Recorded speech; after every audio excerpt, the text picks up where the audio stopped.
Welcome back to another episode of the Aquademia podcast. I'm your host, Justin Grant. And I'm Maddie Cassidy. And in this episode, we sat down with Kota Shibai, our GSA Japan country coordinator. And in this episode, Kota-san will be doing a country spotlight of his home country, Japan. We'll be walking through all the same aspects that we do with all country spotlights, the economy, the history, the future, fisheries, aquaculture, you name it, we got it. But before we jump into our conversation with Kota-san, we want you to know that we are on social media. Aquademia Podcast is on Twitter at Aquademia Pod. If you want to contact the podcast for any reason, do you want to be a guest? Do you have topic suggestions? Whatever the case is, you can fill out our online form located at globalseafood.org/podcast. And if you're interested in learning more about the seafood industry and tuning into future episodes of the Aquademia podcast, then be sure to subscribe to us on your podcast platform. And we hope you enjoy this episode with Kota Shibai, and we will see you at the end.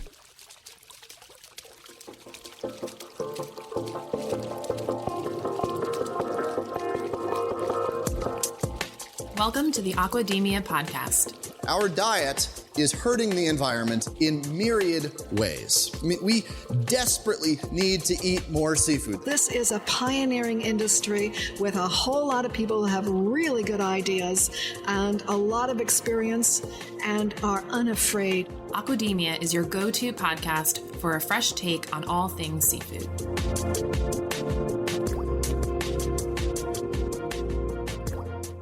Hi, Kota-san. Thank you so much for joining Maddie and I on the Aquademia podcast. We're so glad we finally were able to get you on the show. Yeah, thank you for having me. So our audience doesn't know this, but they're going to because I'm going to tell them. We were scheduled to record this episode last week, but we had a power outage in the office because Which I don't think has ever happened before. Nope. And we've been in this office for 6 years.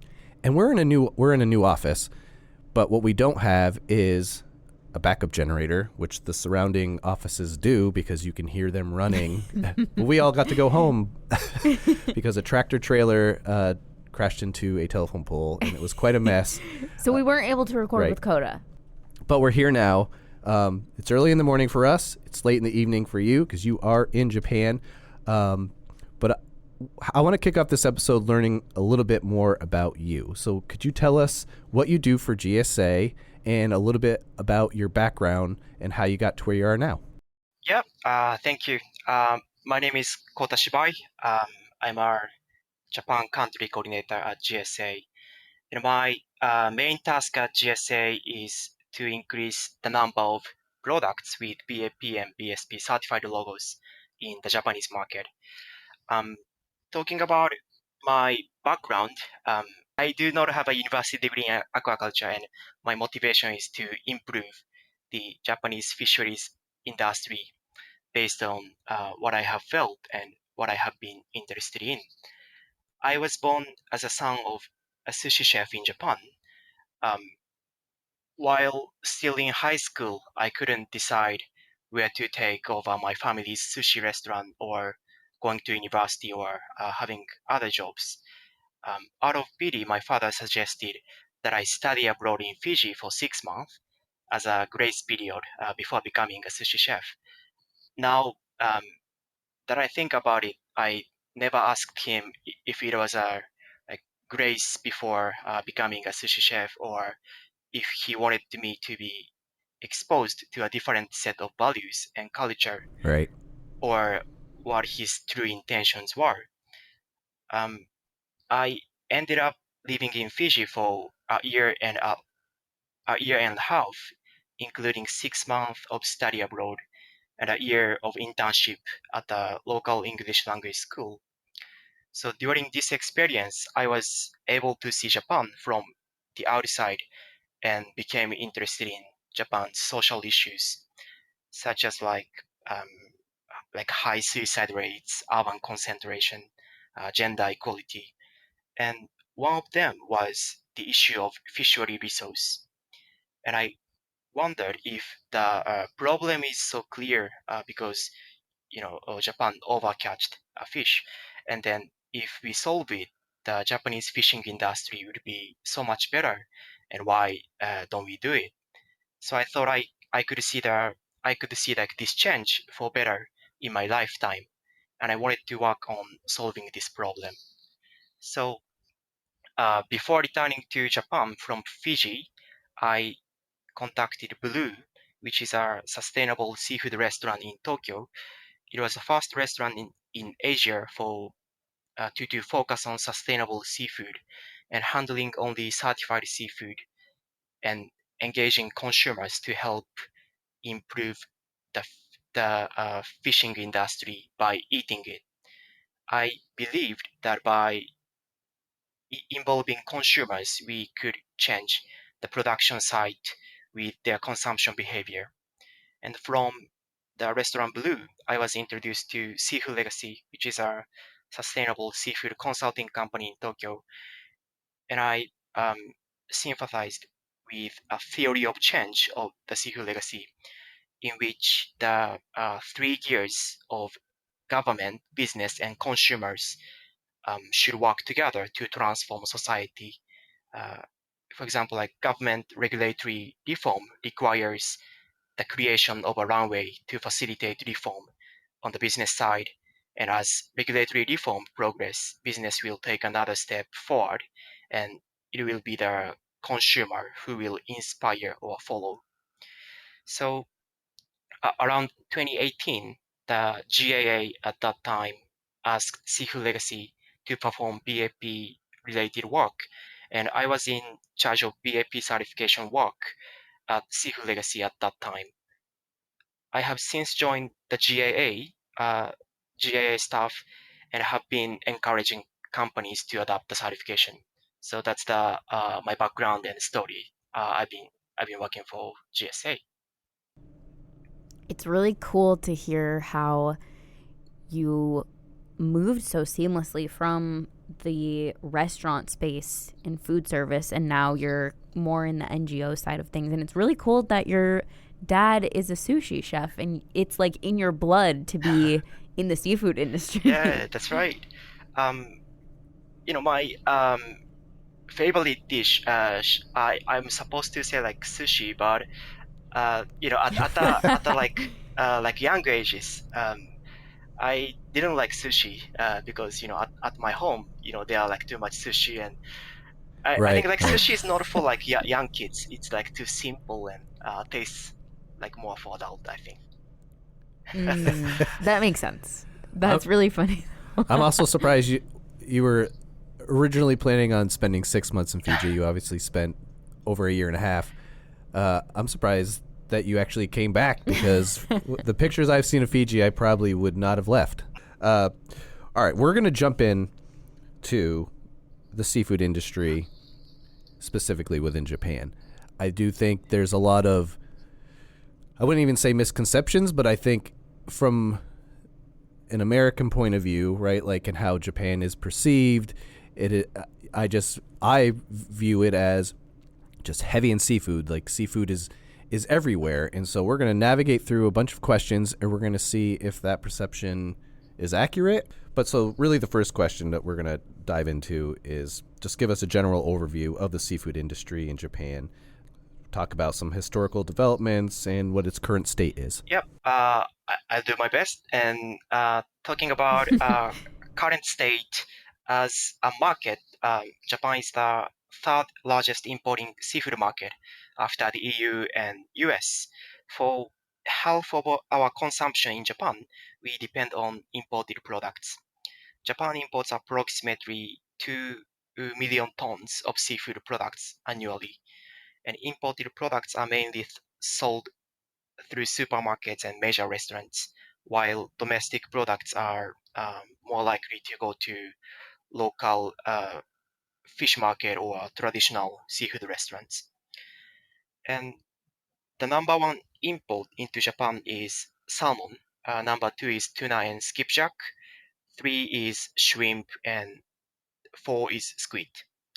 As a production side, Japan is 12th largest producer in the world. Japan produces 3.9 million tons from wild and farmed seafood combined. And 75% comes from wild and 25 comes from aquaculture. And common wild-caught fish are like sardines, scallops, mackerel, bonito, and pollock. For farmed scallop, oysters, and seaweed, yellowtail and sea bream are common. Talking about historical development, I would say Japan was a major fishery power for a long period of time from 1972 to 1988. Japan was the largest fishing nation in the world. At that time, fish was commonplace and cheaply available. In 1984, Japan's catch peaked at 12.82 million tons. However, Japan overcaught like fish like mackerel, pike, squid, and other fish due to the lack of a system to manage its own fish stocks, and its fishery resources are rapidly being depleted. The current catch is actually 1/3 of the peak catch volume, and like Wow. and many people are talking about like various causes for the decrease in Japan's fish catch. Like there are many things they are saying, such as like rising sea water temperature or decrease in sardines, decrease in the number of fishermen, and regime shift, and so on. However, I think that the cause is that we have not managed the resource based on science. Is my opinion. Yeah. Right. Yeah. So that's the current stats and historical development. I'm really impressed to hear that number that you said about how Japan is the number 3 importer in the world. I wonder if you broke behind the EU and the US. I wonder if you broke it down by population, how different that would be, because I would imagine that the population of Japan is significantly smaller than the EU and the US, and they're consuming almost as much. It's crazy. Right. Japan's population is around like 125 million people. So yeah, much smaller than like US, EU combined. Mm. So I know we kind of delved into some of the species that are most commonly consumed and caught in Japan, but what are some seafood products that are that Japan is well known for? I know we kind of touched on sushi, but we can probably talk about sushi for hours. Yeah.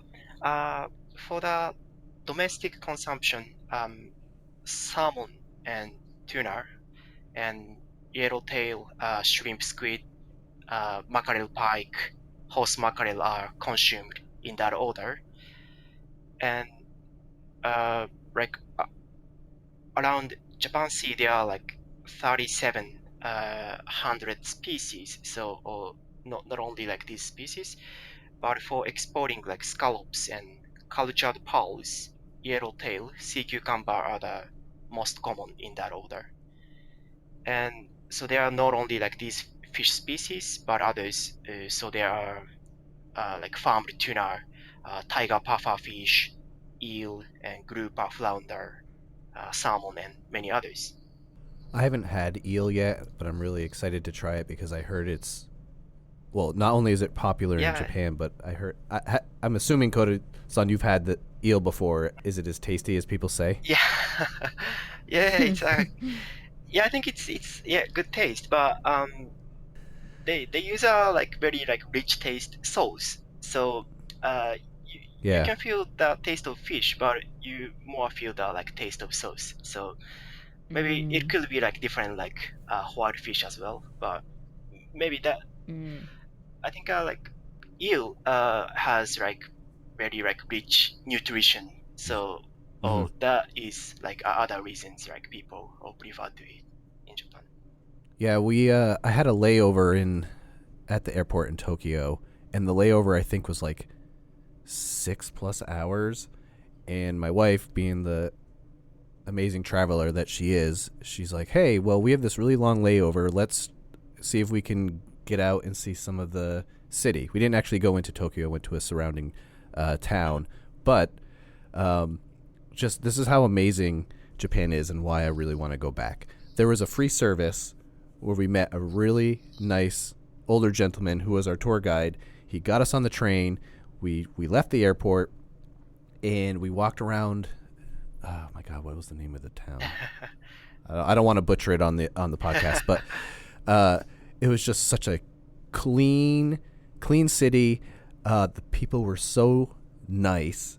But why I'm bringing this up is because they were preparing eel like at different shops as I was walking through like the streets, and so it's like, oh, this is really interesting to watch, and people would stop and kind of watch the process and things like that, and it was really cool, and I was like, oh, we should try this, but we never actually did. But anyways, just a little. That was a side note. That's so cool. That's the I think you landed at the Narita airport, and then that's right, and that's the name of the town we went to. They just installed a new clock. Mm-hmm. A new clock that on the hour, I took a video of it. It was like a 2-minute video. It's like this small little tower, and then on the hour, it like expands up. It does like people come out and it sings and it does this elaborate display for like 2 straight minutes and then closes back up. And I think they just installed it, so it was like one of the first showings of this new clock. And like in Narita, there's a quite popular temple in Narita called like Shinshoji. Yep, we went there. And around the temple, there are like many eel restaurants, yes, like traditional like restaurants there. So. Okay, there you go, mystery solved. Yep, there we go. All right, so sorry, I'm known for derailing conversations. No, I've never been to Japan, so hearing about it is always interesting to me. Oh, it's an amazing place. Obviously, I've been to a very small section of the country, but my first impressions were great, and I can't wait to see more of it. So, Kota-san, how does Japan's seafood industry contribute to its economy and the job market? Yep, I would say it's very small. As for the fishing industry, it accounts for less than 1% of the domestic output of all economic activities in Japan. Thinking about Japan's population is 125 million, and in 2018, there were 151,000 people working in the seafood industry, with an average age of 57 years, almost like 57 years old. Of these, the largest percentage is 65 years or older. The number of fishermen are decreasing every year, and the population is aging actually. Yeah, if you look at when Japan peaked, right, in the 80s, and you think of if the largest percentage that age is around 65, like how old were those people back in the 80s, right? Like that was a they would booming in your prime.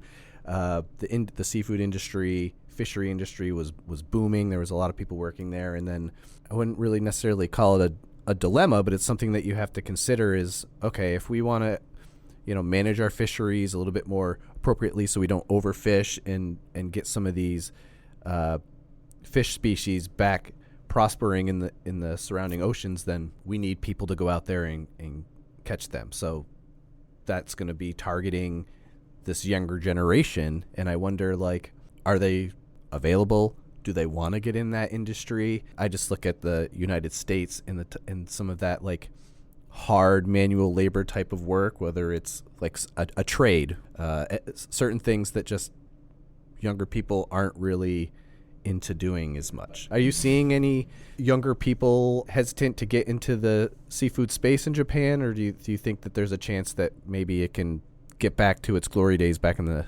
80s? Yeah, talking about like current stats, like young people like hesitate to be in the fishing industry because, as I mentioned, like our catch is actually like 1/3 of its peak, and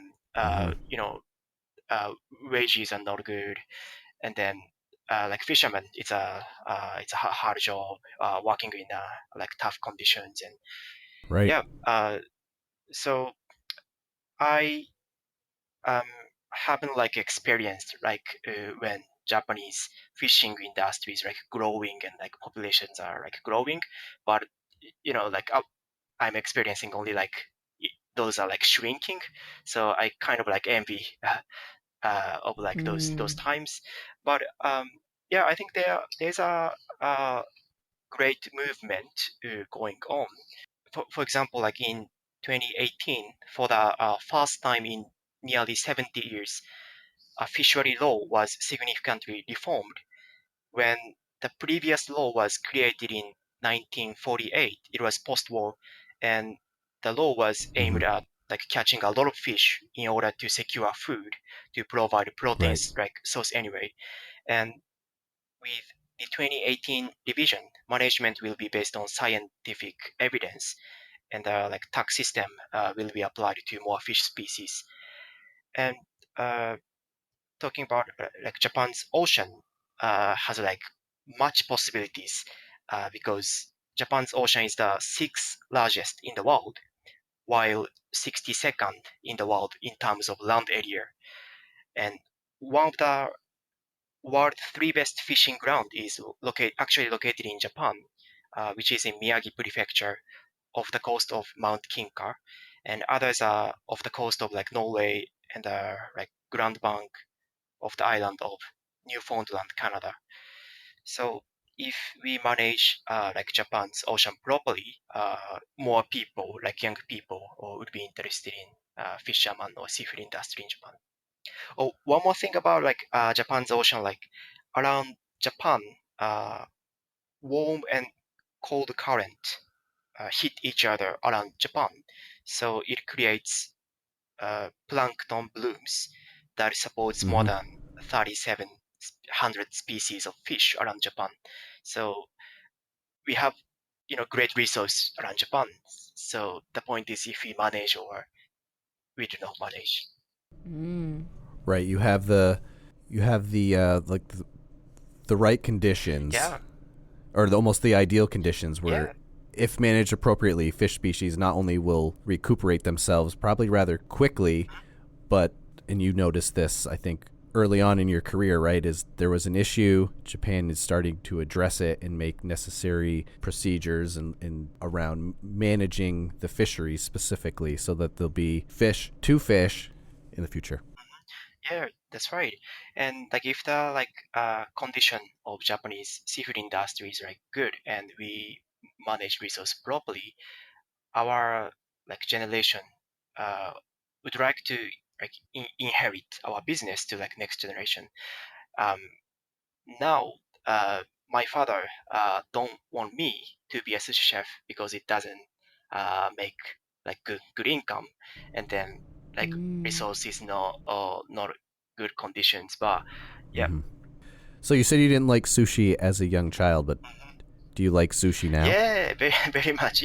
Like my like preference like changes by Yeah. becoming adult, and I like sushi now.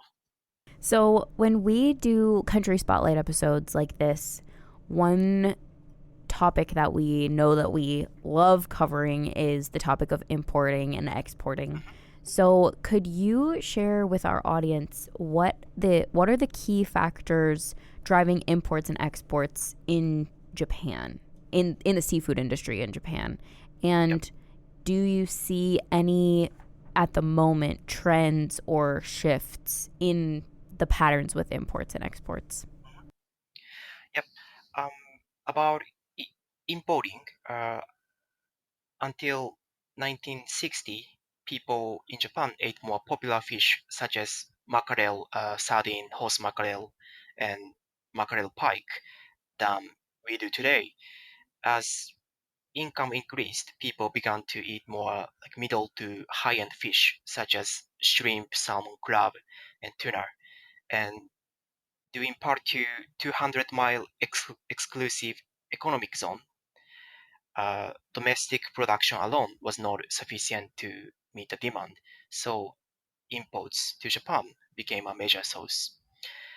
Talking about exporting, in 2021, we export 660,000 tons of seafood product, which is 2 billion US dollars.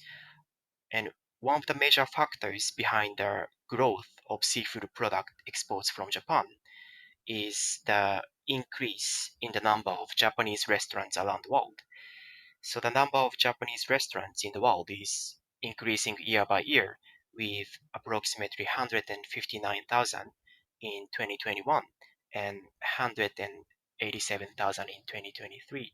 So that's the like key factors driving like imports and exports.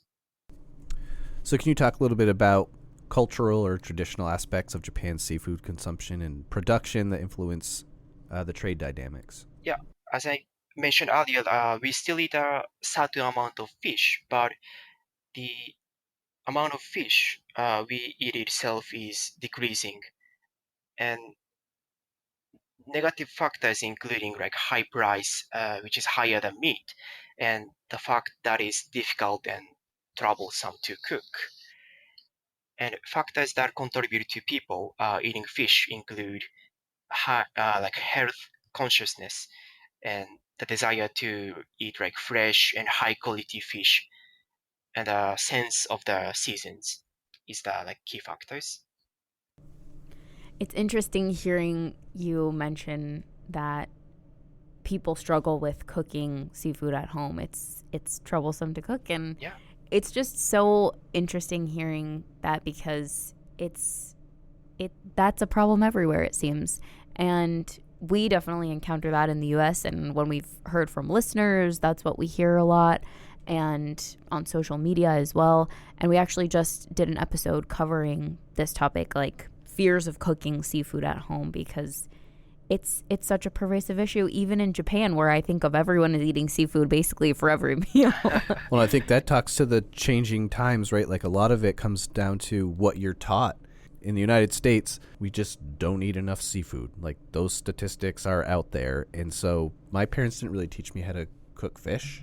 That's something I had to learn on my own. But now what I know, I can now teach my kids, and they'll be able to do that. But and in Japan, to your point, Maddie, I also would think the majority of people would know how to prepare a seafood dish, just because it's so much more ingrained into the culture in Japan than it is in the United States.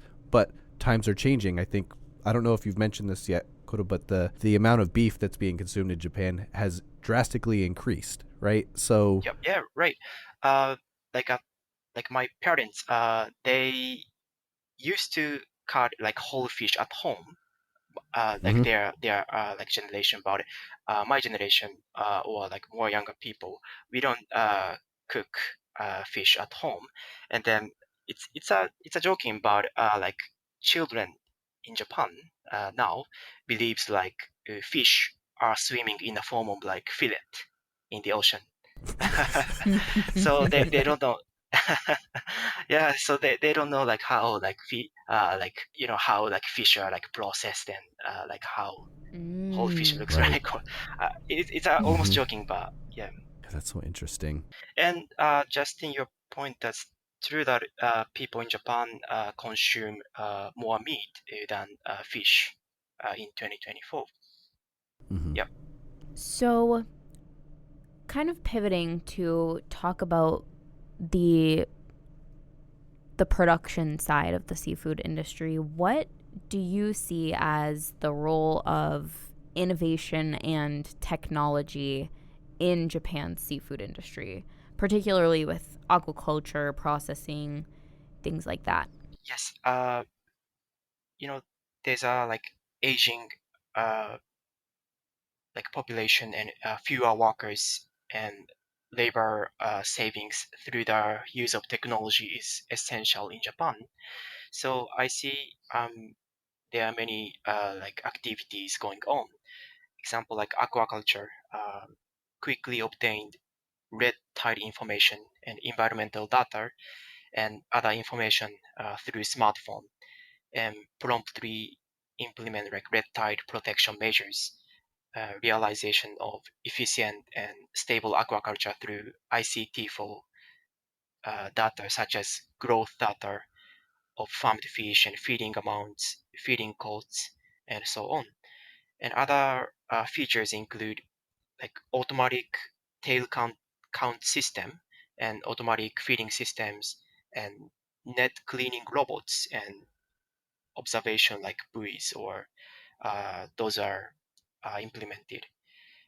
About like processing and logistics, Japan aims to improve productivity by automating cargo handling and processing sites through AI and ICT and robot technology, as well as by promoting e-commerce.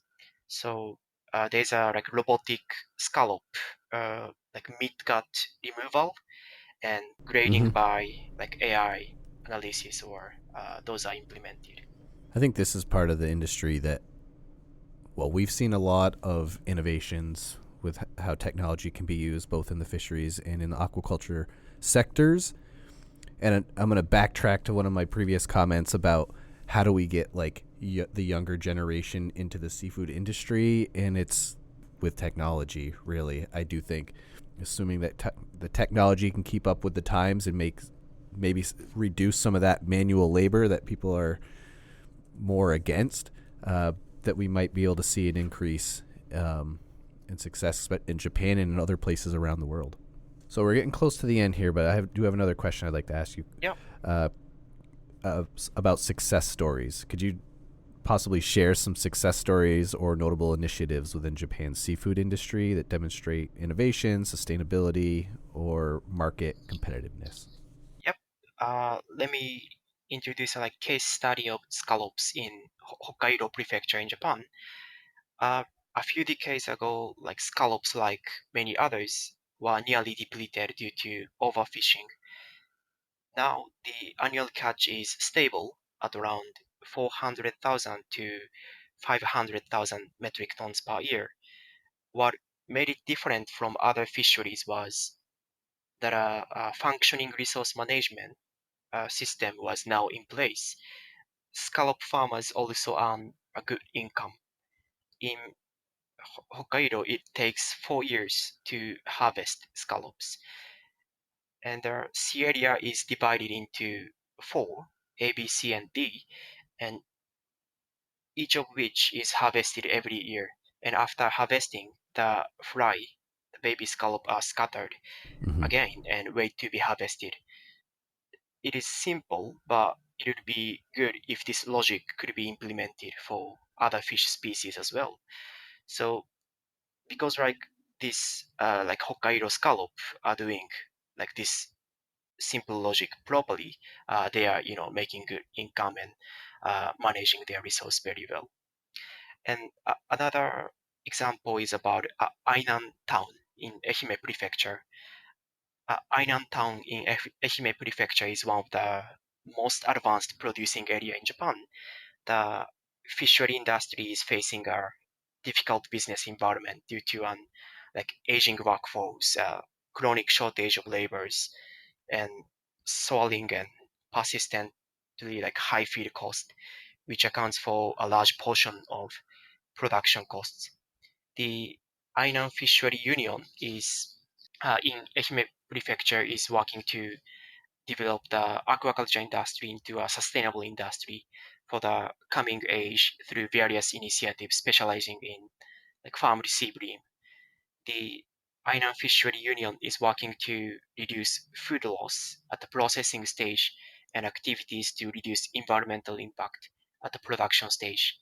Furthermore, by attaining global certification like BAP for responsible aquaculture products, the project aims to strengthen their like global sales system and develop the aquaculture industry in Ainan town into a more sustainable industry. Would you say, in the time that you've been in working in the seafood industry in Japan, have you seen an extreme growth in the use of aquaculture in general? Um, no like extreme like increase, but yeah, it has been like gradually increasing. Are there certain spots, like certain coastal areas, where they don't allow aquaculture, and certain spots where they do? Yes, there's like regulations by government, and for the like southern spot, aquaculture is not allowed, and we need to have a like license from like local Right. government. Well, it's nice hearing these success stories after talking about how Japan's current catch is only 1/3 of its peak levels, but it's nice hearing that there are people doing things correctly, and those activities can be replicated across not only Japan's seafood industry, but the world's seafood industry. Okay, so last question for you, Kota, is more looking towards the future. So what do you see? I know this is a really big question, but what do you see as the opportunities and challenges that Japan's seafood industry may face in the future? Yep. I think the challenges are shrinking domestic market and a shortage of workers due to our declining population. And I believe we will increase exports as the government has set targets for the future. Mhm. However, I believe that we need to make a clear commitment to sustainability in order to move from our current development in Japanese restaurants to high volume and deal with retailers and restaurants in North America and European market. I mean, we greatly appreciate all the work that you've been doing Yeah, thank you to very help much. support GSA's initiatives in Japan, and I'm really glad that we were able to get you on the podcast and kind of hear not only your story but what you've seen in a relatively short amount of time, right? Yeah, I actually had not a message, but talking about Japanese seafood industry. As a market, we are still third largest imported market in the world after EU and US. So if Japanese market require sustainability to what we import, it goes to producing countries like Chile or Southeast Asia or other countries to move to sustainability side. And about exporting, if Japan exports to seafood to other countries, um, we need to care about the sustainability. And if US market or EU market require maybe certification or sustainability to Japanese seafood, we needed to work on it. So that's that's what I would like to do, and that's how it works. That's great.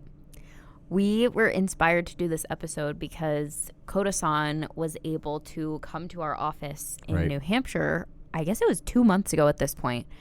And he gave we do lunch and learn presentations every once in a while at GSA.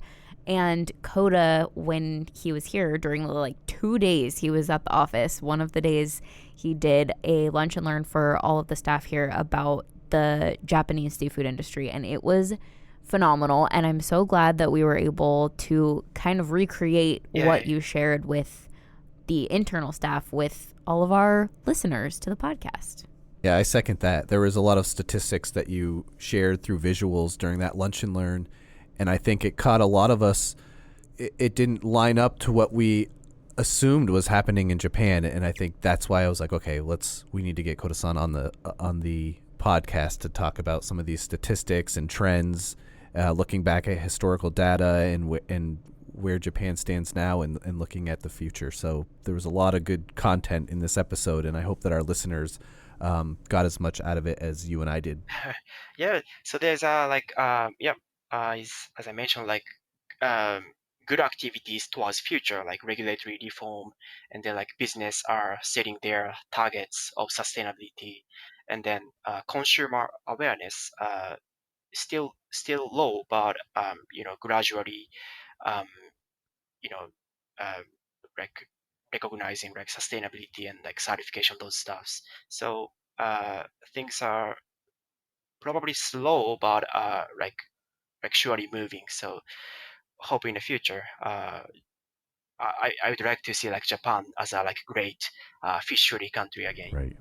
Well, Kota-san, Maddie and I greatly appreciate you coming on. I know it's late for you, but we appreciate you it's coming okay. on and having this podcast episode with us. Yep. Thank you very much. Thank you so much, Kota.